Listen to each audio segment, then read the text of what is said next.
హరి అంటే సింహం, హరి అంటే విష్ణువు. అందుకని నీకు కోతి ముఖం ఇస్తున్నాను అని స్వామివారు అన్నారు. పాపం ఈయనేమనుకున్నాడు, ఓ సందేహం లేకుండా నాకు విష్ణువు తన ముఖం ఇచ్చేస్తున్నాడు, ఇంకేముంది నాకు తప్పక ఆ శ్రీమతి భార్య అయిపోతున్నారు కొని మంచి ఉత్సాహంగా బయలుదేరాడు.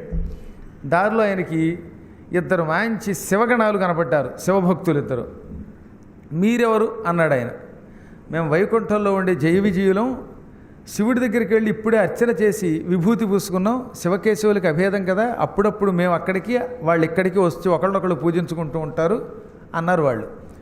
ఓహో జయ విజయులా, అడ్డబొట్టు పెడితే మీరు కూడా మతం మార్చారేమో అనుకున్నాను. నేను ఇప్పుడు శ్రీమతి అని ఒక ఆవిడ స్వయంవరానికి పెడుతున్నాను.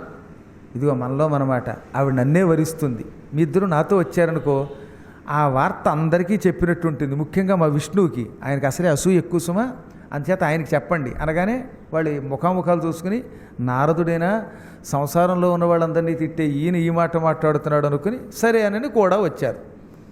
ఎప్పుడు ఒంటరిగా వెళ్ళకూడదట స్వయంవరానికి, అందుకని ఈయన ఇద్దరిని వెంట పెట్టుకు వచ్చాడు. స్వయంవరంలోకి రాగానే అందరినీ వరసగా ఆహ్వానించి, ఇదిగో ఆయన టెంకణ దేశపురాజు, ఈయన కొంకణ దేశపురాజు, ఈయన వంగరాజు గారు, ఈయన కర్ణాటక రాజు గారు అని అందరినీ వరసగా ఆహ్వానించి రాజుగారు ఆసనాలు ఇచ్చి కూర్చోబెట్టాడు. ఆఖరిని మహారాజా నేను వచ్చాను అన్నట్టు ఈయన.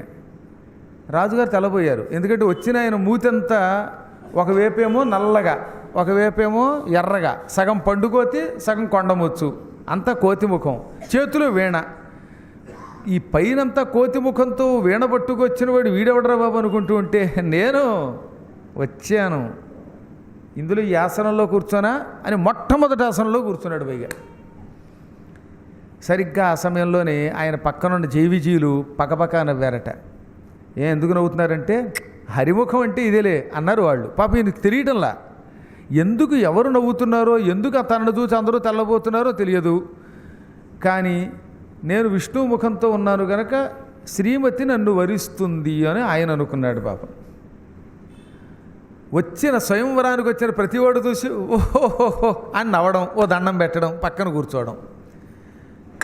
ఎంత ఆశ్చర్యం, ఇంతమంది నాకు నమస్కారం చేస్తున్నారు అనుకుంటున్నాడు తప్ప ఇదంతా వేళాకోవడం అని ఆయనకి తెలియటం లేదు.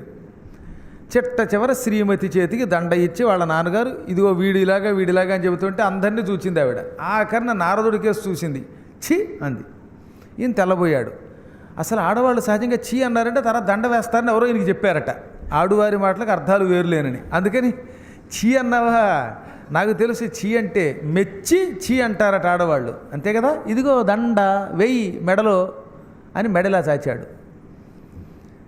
భగవంతుడా, ఏ జన్మలో ఎంత పాపం చేసినా కోతిముఖం వాడిని భార్య భర్తగా స్వీకరించదు. ఏ స్త్రీ కూడా కోతిముఖం వాడిని స్వీకరించదు. వీడేవాడు సిగ్గు లేకుండా ఈ హరిముఖం వాడు వచ్చాడు.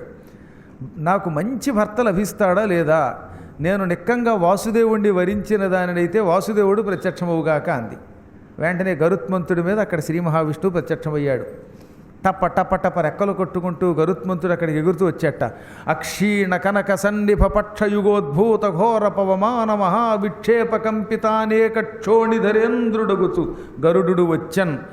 బంగారపు రెక్కల కాంతి ధగ ధగ ధగలాడిపోతూ ఉండగా ఆకాశ మార్గంలో గరుత్మంతుడు ఎగురుకుంటూ వచ్చాడు. ఆయన రెక్కలు బంగారపు రంగు రెక్కలు అన్నమాట.